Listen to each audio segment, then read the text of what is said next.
was a big goal. For sure. Yeah, I mean, improving is always top of mind. So, I mean, obviously, I'd love to get in. You know, whether it's the driver's side, the owner's side. You know, both would be great. But for sure, you know, I want to get better. We want to get better as a team, and that's going to be the goal regardless of what happens tomorrow night. Regarding the situation on the offensive end of fuel, what did you guys discover this week? Yeah, basically just, you know, a mistake, I guess, in sorts. But, you know, not anything as glaringly obvious as what everyone thinks. So, you know, it was, I don't dive into that stuff a ton, just because it doesn't do me a whole lot of good. And then if I don't know all the answers, I don't have to tell. I can't tell y'all. I really don't know. So that's kind of where I'm at with it. You and Alex are both in a situation where you need to win to keep your season alive. That is a fact. That is a fact. But you are teammates. But if it comes down to it, if it's you and him, he's standing between you and the playoffs. What do you want to do? Well, I mean, I don't want to wreck the guy for the win. But honestly, I hope it comes down to the two of us, because that means one of us is going to get in, or one of us has a good shot of getting in if it's he and I racing the line. So, you know, I hope that's the case for the sake of Hendrick Motorsports, and Alex and I, you know, we typically work really well together at these tracks. So, ironically enough, you know, we're in the position where, you know, one of us is going to be left short, but you know, it's part of racing, and I'm looking forward to it. I know he is too. We've talked about it a lot this week, so we're excited and ready to go to battle. Do you have a lot of anxiety? Get a lot of anxiety going? Any more anxiety going into this race than you have the last? How many ever since you came back? No. It's just going to be another race, and if it happens, it happens. Yeah, I mean, we have a process every week that we go through, and I have a process that I go through, and how I prepare and show up to each race. And I believe in that process, and I believe in the things that we do when we meet in our office at HMS and the 9-team room. And I believed in it since day one, and all that is because Alan has built a really nice foundation long before I arrived. And when I showed up, I filled that, you know, that spot that was open in the room, and went to work with them. And that's how we do things. And I think it's, I believe in the process. So I think that believing in that is a big piece of the puzzle as it pertains to being able to ride these waves when things are going really good or when things are going really bad. I think that's that's a crucial piece of keeping some middle ground. Have you had moments of consider this? self-doubt? Do I? Have you had moments of self-doubt or anything kind of going through this? No. I mean, I think it's a valid question for sure. I mean, would I like to be running better? Absolutely. I think I'm very capable of doing it. I don't think I've lost sight of that by any means. And two, I look at it like, I mean, you know, a friend of mine said to me this week, I mean, dude, he said, dude, you missed 7 races and you were like 40 points from 16th, you know, before Michigan. So when you look at it like that, it could be a lot worse, you know, the way I see it. I mean, I sat on the couch for 7 weekends this year, and you know, we had a legitimate shot of pointsing our way in, which I just never thought was going to be possible. And we haven't been running our best either. So, you know, all those things give me positivity and knowing that, yeah, you know, the situation's not ideal. I'd like to be doing better, but it's not all bad. And I think there's a lot of high spots that we should be proud of throughout the season, and we will be. Last week you said, and I ran a clip on air of you saying, hey, listen, you know, getting in via Daytona would be like winning at the slot machine. Like having to win. Having to win at the like slot having machine. to go over there. And getting it done, right? Yeah. But, and this must feel good, your fans will not give up on you being able to get just about anything done. They will not give up on you. They believe you can still do it. Miraculous things. Well, that's got to feel good. There is no one that will say how hard this is, or that you were out for 7 weeks, or that you can't, or that it's probably pretty tough. Yeah, I mean, I'm grateful for the support, and regardless of what happens, I certainly try to not ever lose sight of that. But I do think that, I'm, myself or our team in general, and I hope our fans are the same way. We just, I don't want to make excuses. The situation sucks, absolutely. It's my fault to begin with, right? So I'm not going to sit here and complain about it. It was a situation that I got us in back in March, and my objective when that happened was just to hit it head on and try to show up every week and do the best job that I can do, and continue to make sure I'm pulling my weight for our team.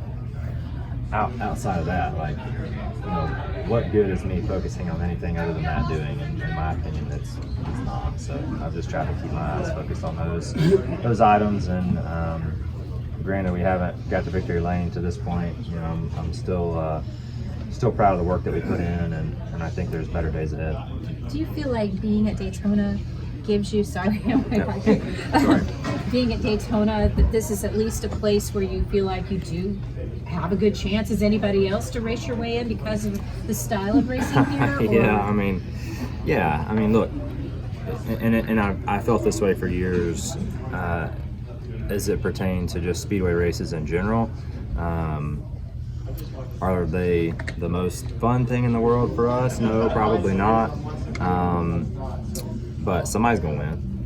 Somebody's going to get 5 bonus points and a sticker, on their car when you leave this place, and that's going to have a huge impact on the points. And there's 4 of them a year, well, 6 of them now with Atlanta, and they are what they are, and I know they have a bit of a different complexion to them, from how the drivers talk about them and the fans perceive speedway racing, but they award wins, and that's the fact. So.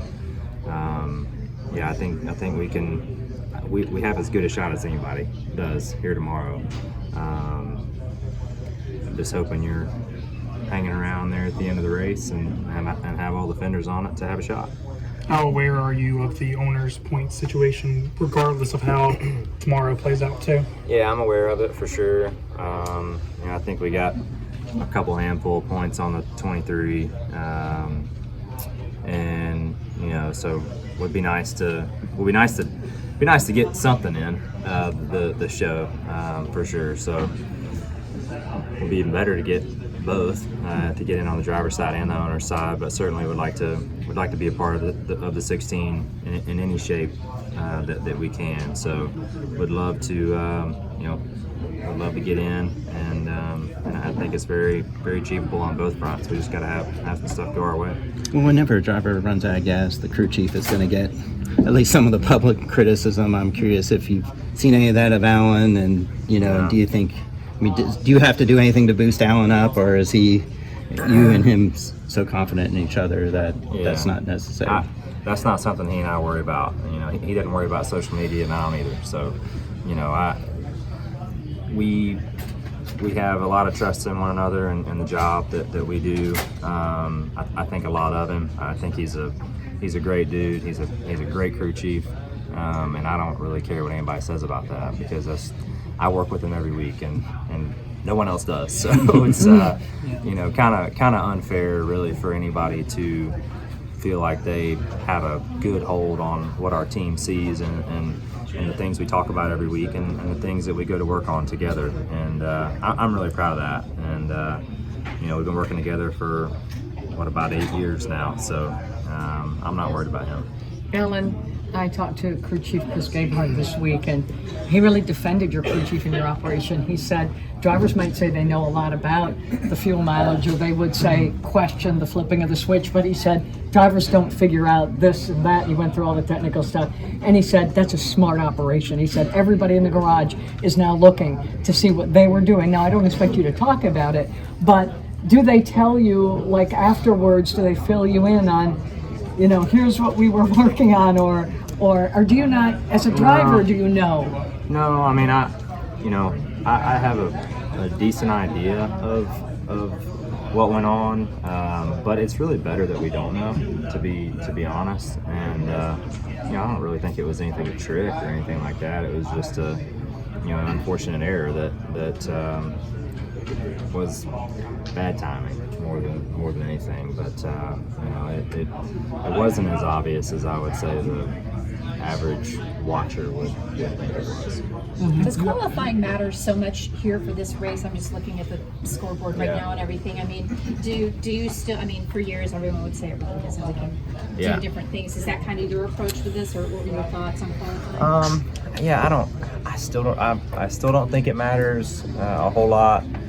I do think track position matters at some point during the day, and we saw that in the 500 here. It was I crashed there early on, but the part of the race that I was in, I felt like everybody was stuck. Like we couldn't go anywhere. I was looking around, and then there were times during the race where I'm like, man, he's trying. Like he's trying to go forward and can't. And it just got to. Thank you. Sorry. It just got to that point. So I think the more the cars are the same as time has gone on, the more it is hard to be different. I mean, I know I say that a lot, but it's just true, and that's the box that we're painted in now. And so then it puts all the emphasis on the little stuff. How fast your pit stop? How much gas you got in it? How good you restart? Just all the itty bitty little things become much larger pieces of the puzzle when the cars are just more and more the same, especially when you're around here wide open. Can you lay back? Like, what's the game plan? The game plan? Other than the obvious, go get to the front and stay in front. But yeah, I mean, I think, would be good. Number one is having your car driving good and being able to be on offense. I do still think there's a little bit of leeway there, and there's a little bit of difference, whether it's the driver, the car, or maybe a combination of both. I still think a guy can make himself stand out, and a lot of times in my experience with speedway racing, the drivers catch on to who that is.